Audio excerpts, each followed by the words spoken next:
Hey guys, good morning. Hope you're well. So it's important to think through the vertical, the business model that you want to get involved with. Again, I know I've made this mistake in the past. A lot of first-time entrepreneurs tend to make the mistake where they're so enamored with the idea and the opportunity, right? Especially when you're young, you're trying to find the next opportunity where it's hot, and sometimes you don't really spend time to see if it really aligns with who you are.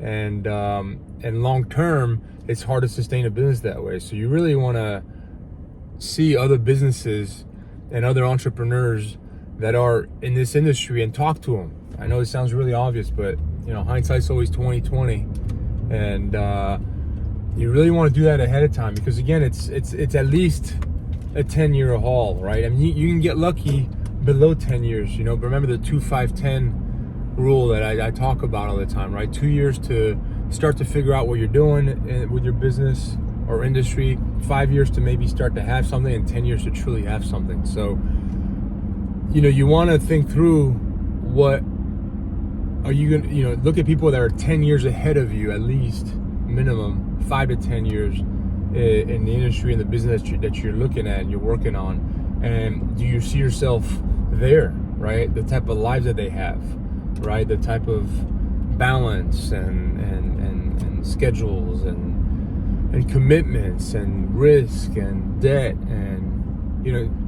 do you see yourself in that position with all that? Because if you don't, well, you know that if you work just as hard to get there, you're most likely gonna be in the same situation. Obviously, you can make the argument you'll do a better job of managing and maybe do a better job at having balance, but for the most part, it's hard to avoid the laws of gravity, right? So for example, I'll give you a classic example. So, years ago when I started iUnit Communities, the modular, affordable workforce housing company that I've been working on the last 10 years, was enamored with the idea of vertical integration, right? It's right in business school or in social circles, entrepreneurial circles, vertical integration sounds really, really sexy.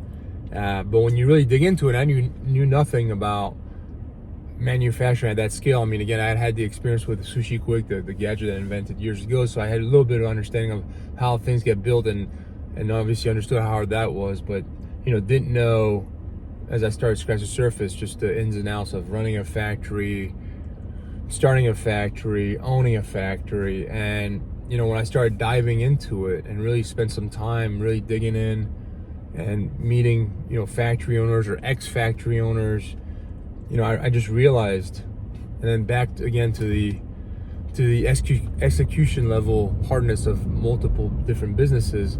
Well, manufacturing is the real deal. I mean, manufacturing is hard business. It's tough. It's a lot of capital expenditure. The returns aren't that great compared to other businesses. It's the real deal. I mean, manufacturing, it's completely doable, and people do it every day.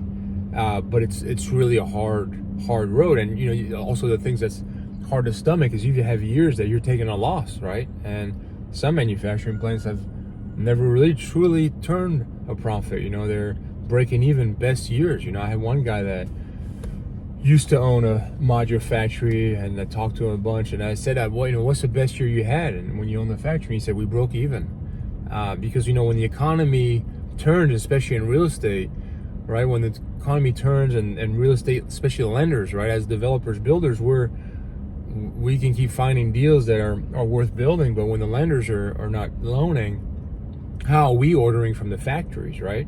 And so what do you do with the 100 people that you've trained, that you spent years training? I had one other guy that became a good friend of mine that used to own a factory. That this guy started from nothing, high school education, hard worker, very smart, worked his way up to owning his own factory.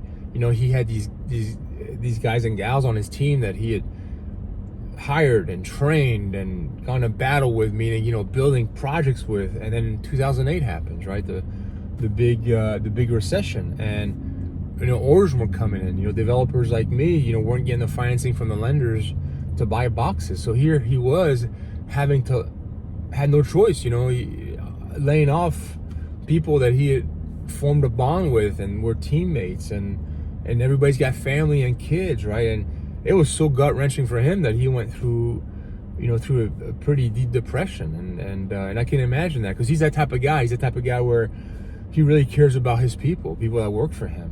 And in manufacturing, when you get a big correction like that, that's what happens, or you could even take you out. There's a lot of modular factories that got taken out, in 2008 that before were there. And so, when you study all that and you look at all that, it definitely gave me cold feet about that, right? And again, it's doable. There's folks that are starting modular factories, and I wish them the best, and there will be some that will be successful, but it's on the scale of 1 to 10 of executing businesses, as I talk about in previous videos, that one's up there in regards toughness, and hardness of execution. So that's what I'm talking about, and I've learned this later on. The factory example I just stated to you, this was about 15 years of being an entrepreneur already, having studied things, thought through things. So having dove in before, for example, in 2008, I think I talked about I was investing in franchises and fitness franchises. I just kind of, I was a young entrepreneur, just kind of dove in, right? Feet forward, just kind of went into it. And I'll do another video because I don't want these videos to be too long. But I just kind of dived in, and there's a lot of things, right, that I didn't think through or interviewed enough people that maybe I would have made a different decision about that industry. So,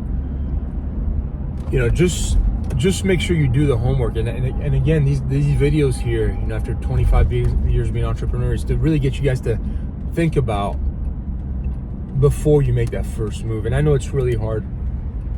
And I'm telling you this from somebody who's made those mistakes. And I don't call them mistakes because they're just growing pains, right? But if you can learn from guys like me, and unfortunately on the internet, I don't see enough. That's why I'm putting out these videos. I don't see enough people talking about, potential downsides of entrepreneurship, or talking about, thinking through really before you get started. Everybody's like, hey, go climb that hill. You'll persevere, you get through it.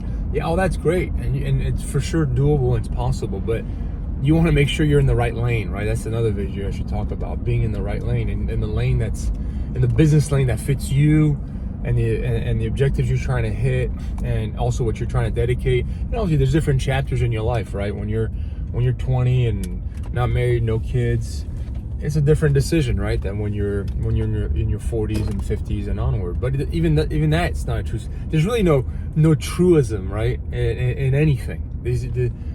These are just thoughts, right? Opinions. You can start a modular factory at 70, and be successful doing it. It just comes down to you and what you want to do, and what your pain threshold are as well. Manufacturing is up there, right? It's totally doable, but it's a really tough road, right? With a lot more risk than other businesses, and you just have to think through it. And for me, being the real estate, builder, developer, and now I was thinking about having a factory, being in development is already challenging enough, juggling entitlements and investors and lenders, and also market swings and construction and just everything. It's also a lot there. So to add a factory, and this was also when I started having kids, and I'm like, I don't want to be like Elon, where I never see my kids that much. I mean, I want to be around somewhat, I want to spend some time with my kids, and to run those two types of businesses is just, for me personally, was just too much. And that's also important to know, to be able to know when to tap out, right? And that's something you learn as you get older as an entrepreneur. When again, I'm generalizing, but most entrepreneurs in their 20s, and I was the same. You just run through any brick wall, right, and run through anything, and that's great. That's really good, and you need that. But when you use that mindset and that strength in the right lane that you've actually thought through and studied, then that's a really powerful combination. And that's what I'm trying to do here with these videos, is to trying to get you to think more through your idea, right? Realize that your idea is okay, it's good, but it's not everything. Execution, right, is a way more important. How do you execute it? How do you get traction? Are you in the right lane? Where do you see it in 10 years? Do you see yourself being in that position in 10 years?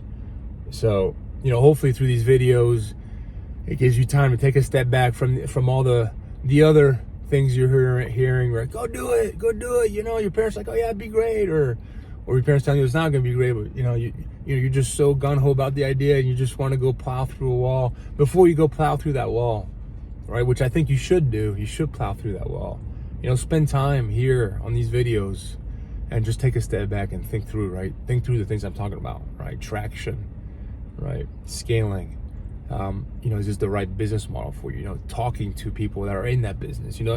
Don't be afraid to share your ideas. Everybody's busy with their own life. You think your idea is great, and that's great to you, but as I said, I keep saying in previous videos and in future videos, is only you can execute that idea the way you see it, right? And your idea is going to change, it's going to evolve. So go out there, share what you're working on, get feedback, do some soul searching, right? And you'll be in a much better spot. So good chat with you guys today. As always, like, subscribe, comment. I always say that, you guys know. I know I watch stuff on YouTube as well that it might take me a while to subscribe, but it just helps. It just helps get the message out there. Just trying to help as many folks as possible who want to be entrepreneurs, and share with you guys the raw, right, down to earth data, info that I accumulated over 25 years that hopefully you guys can take in your journey to whatever your journey is, right? Whatever you define success being can help you. All right, have a great day. See ya.